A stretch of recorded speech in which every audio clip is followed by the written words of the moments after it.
Robert Niro did not back down. He told the American people everything. Let's see what he actually did. I want to say one thing about Donald Trump. Donald Trump is so obviously stupid. He is a punk. He is a dog. He is a pig. He is a con. He is an artist.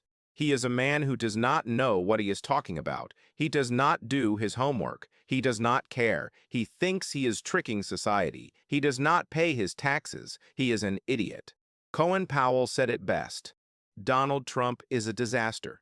He is an embarrassment to this country. It makes me very angry that this country has gotten to the point where this fool Donald Trump has become so important. He talks about how he wants to punch people in the face. I would like to punch him in the face. This is the person we want for president. I do not think so. What I care about is the direction of this country. I am very worried that it might go in the direction with someone like Donald Trump in charge. It is about insecurity. Donald Trump is deeply insecure. He is a narcissist. He is a sociopath. He has created a way of describing someone with his mental condition. It is frightening and scary. He is dangerous. We have to get rid of him. What if the anger we just heard is not just about politics? What if this famous actor was not just reacting to headlines, but to a hidden personal history that the public was never supposed to find out? This is not a scripted movie line. This is not a calculated Hollywood PR stunt. This is an Oscar winner completely losing his composure on a global stage. The unfiltered rage, the disgust, forces us to ask a terrifying question. What could drive a historically guarded cultural icon to completely burn every bridge of professional decorum? The mainstream media said it was standard political theater. They said it was another celebrity voicing their opinion during an election cycle.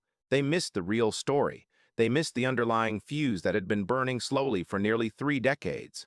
Because beneath this explosive public outburst lay a silent standoff and psychological chess match played in the shadows of New York City's highest social circles. To truly understand why the tension broke when it did, we have to look closer at what was happening behind the scenes. We have to look at a question that baffled political analysts for years. Why was Robert Niro chosen to be the one to deliver this devastating blow? The interviewer leaned in. The studio air grew thick.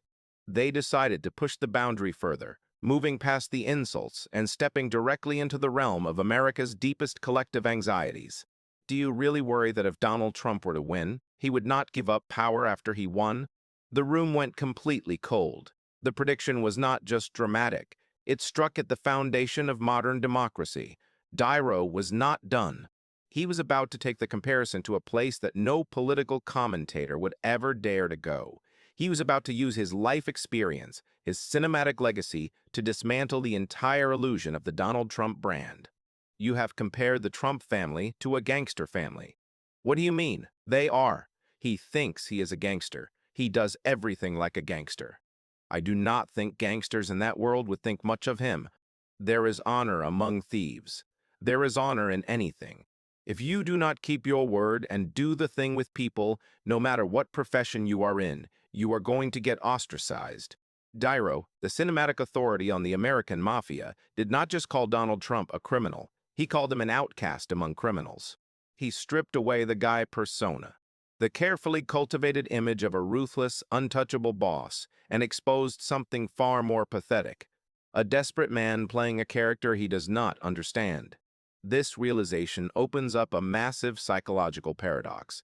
If the facade is that transparent, if the behavior is blatantly mimicry, then how do we explain the millions of people who look at that exact same behavior and see a savior? How do we reconcile the divergence in human perception? The interviewer's voice echoed the confusion of half the nation. There is a group of people in this country who believe that Donald Trump cares about them. Niro's response was immediate, filled with a mixture of sorrow and utter disbelief. I am totally dumbfounded, baffled by that. I do not understand it.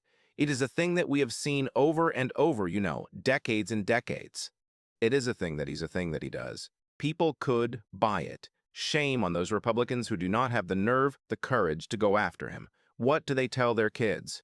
What do they tell their grandkids later when it is written in history books? How they allowed him to do this? He is a criminal, and they are still buying it. We are in a bad situation. I remember you and I 5 or 6 years ago talking about what just happened. No, it did not happen. It is all about truth. What we have here is a denial of truth all over the place. Even the speech that he made after is insane. It is just insane. I am very, very concerned about it. I think we all are. This is why I felt I had to do something, say something about it to go on record. Donald Trump is so stupid. Look at the inane things that he says. He is so stupid. He cannot even say anything stupid. He is in one. Right there, the loop closes on why this anger exists. It is not political disagreement. It is a battle over the nature of reality itself. A war between truth and manufactured illusion. Remember this moment. Remember the year 2016 because it was the prologue. The world thought this was the peak of the confrontation. They thought Niro had fired his shot, said his piece, and would retreat back into the quiet dignity of his private life. They were entirely wrong. Fast forward to April 2026, 10 years after that explosive outburst. The political landscape had shifted, fractured, and rebuilt itself times. In all seriousness, Robert Darrow does not hold press conferences for politics. He simply does not do it. He is an actor who values his privacy above all else. He scheduled another press conference. The media went into a frenzy. Speculation ran rampant across every news network. Was he announcing a run? Was he endorsing a candidate? Was this a publicity stunt for a career-defining film? The venue chosen was stripped of all Hollywood glamour. It was Niro, his personal attorney, a stark folding table and an object that looked entirely out of place. In the year 2026, an old dusty digital answering machine from the early 2000s. Darrow walked up to the podium, his face a mask of determination. He did not offer an introduction. He did not read from a script. He walked slowly to the table, placed his hand over the machine, looked directly into the lenses of the global news cameras, pressed a single plastic button, and said 6 words that halted the collective breath of the nation. These are from Donald Trump's voice. The silence that followed was suffocating. He was not presenting theories. He was not offering opinions. He was presenting unedited, undeniable data. 23 saved voicemails spanning 18 years from 1998 all the way to 2016. The contents, every single one of them, consisted of Donald Trump calling Robert Niro asking for something. Niro never gave. A relentless, multi-deed pursuit of validation documented in high-fidelity audio. Trump kept calling. Niro kept every single message, storing them away like pieces of an unexploded bomb, waiting for the exact right moment to detonate. The first voicemail begins to play. The audio is scratchy, filtered through the compression of late 90s telecom technology. It is March 1998. Donald Trump's voice fills the press room. It sounds younger, faster, brimming with a hyper-confident energy.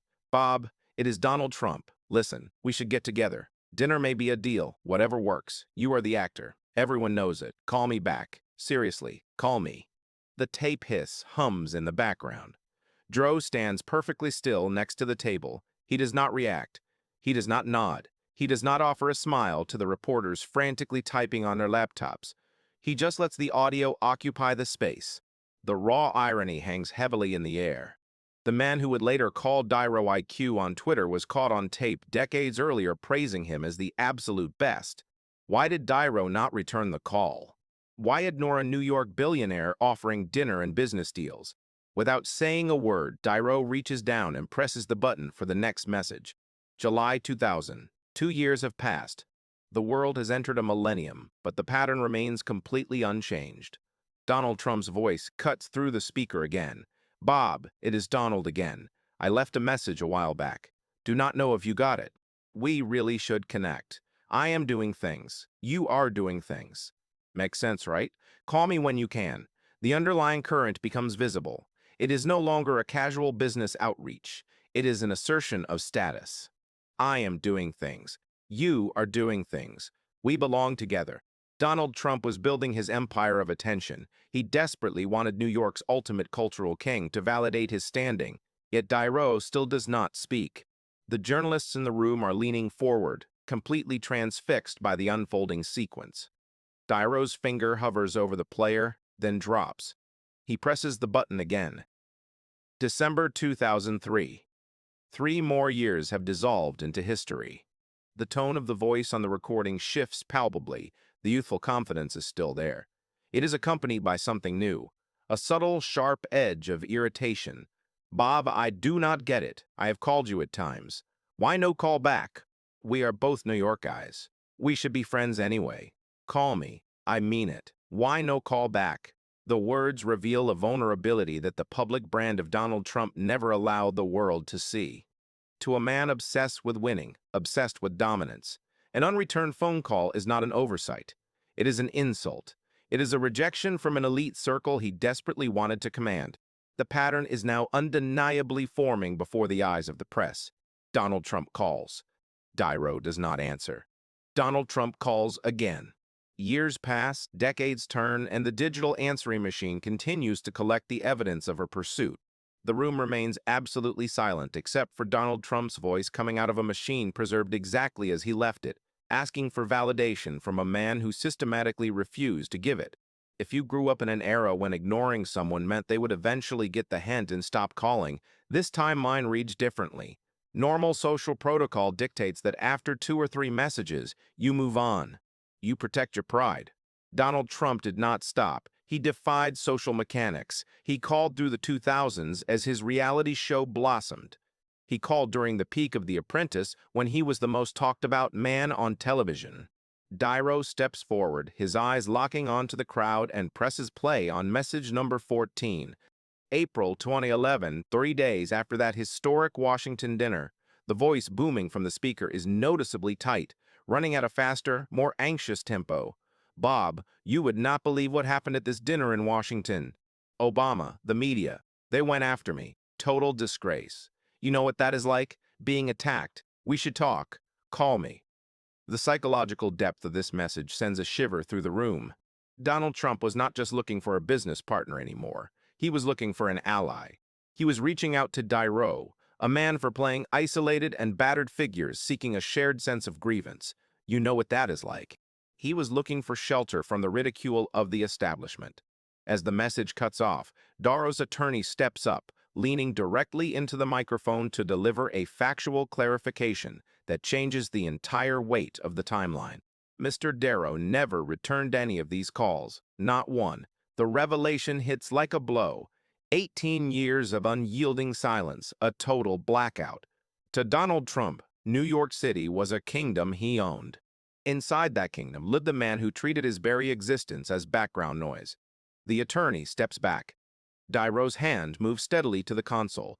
He skips ahead, bypassing years of messages, landing directly on message 19, June 2015. The historical context hits the audience instantly. This is the month the golden escalator rode down. This is the moment modern history fractured. Donald Trump's voice is louder now, carrying an urgent authority. Bob, I am running for president. This is real. I am serious this time. I need people like you. Respected people. Guys, if you endorsed me, it would mean something. Think about it. Call me back. The puzzle pieces click into place. The multi-aid pursuit was not aimless. It was preparation. Donald Trump understood the capital that Niro possessed. He wanted the validation of the American tough guy to legitimize his new political warrior persona. He needed the endorsement to prove to the world that his strength was not a television performance. History has already recorded the answer. Niro did not call back. He left the President of the United States waiting on a digital tape. The tension in the press room reaches a boiling point. There is one message left that Niro intends to reveal. Message 23, October 2016. 2 weeks before the presidential election. 2 weeks before Niro would release that unforgettable viral video calling Donald Trump a punk, a dog, a pig, and a con. The voice on the machine is completely transformed. The bravado is stripped away. The anger is gone. It sounds remarkably shockingly hurt. Bob, I saw what you have been saying about me. I thought we had respect for each other. I called you all these years. You never once called back. Now you do this. You are better than this. Bob, call me. Let us settle this like men. The audio fades into static. The machine clicks off. The psychological arc is complete. The decades of ignored messages had culminated in a personal sense of betrayal. Donald Trump genuinely believed that his persistent attention over 18 years constituted a relationship. He believed the calls built a bridge. To Niro, the calls were simply a ledger of an obsession. Niro stops the playback entirely. He steps away from the folding table, moving directly to the center podium. He looks past the reporters, looking into the camera lens, straight at the millions of viewers watching the live stream across the globe. I did not call him back either. The press conference lasts a total of 11 minutes. Dro plays 7 of the 23 messages. He does not offer a political speech. He does not editorialize the audio. He does not take a question from the sea of shouting journalists. He simply lets Donald Trump's own voice tell the story, asking for friendship, for business, for endorsements, for respect from a man who fundamentally refused to grant him an ounce of it. Then, without a parting word, Niro turns, his attorney follows, and he leaves the room. The media went dead silent. The story exploded across the internet within seconds. The narrative had flipped on its head. This was not an actor hating a politician. This was an unfolding exposure of a deeply personal dynamic that ran back to the 1990s. If you think this extraordinary event occurred in a vacuum, you do not understand the true nature of Hollywood's elite circles. Niro had not just held a press conference, he had broken a dam. He had shown a method of resistance that did not rely on arguments, but on unedited reality. Here is what happened next. 48 hours after Niro's stunning press conference sent shockwaves through the political world, Meyer Street held her own. The setting was different. The intent was identical. She walked onto a stage holding a simple, unadorned cardboard box. The press, still reeling from Niro's revelations, watched in disbelief as she opened it. Inside were 4 archived voicemails from Donald Trump spanning the years between 2006 and 2015. Each message followed the same psychological blueprint. Mail Street played all 4 recordings to back without a pause. In the message dated January 2015, just months before his official campaign launch, Donald Trump's voice was clear, intimate, and pleading. "Mary Dill, I do not understand why you will not just say you think I am doing well. It is not hard." One quote, "That is all I need." The desperation for validation from America's most revered actress was laid bare for the world to hear. Mail Street slowly closed the cardboard box, looked at the assembly of journalists, and delivered a devastatingly simple closing statement. I never gave him the quote. The dominoes were falling with speed. The illusion of an outsider who did not care about Hollywood's approval was disintegrating. 3 days later, Alec Baldwin stepped into the fray. He revealed 6 voicemails spanning from 2004 to 2013. The context here was more bizarre.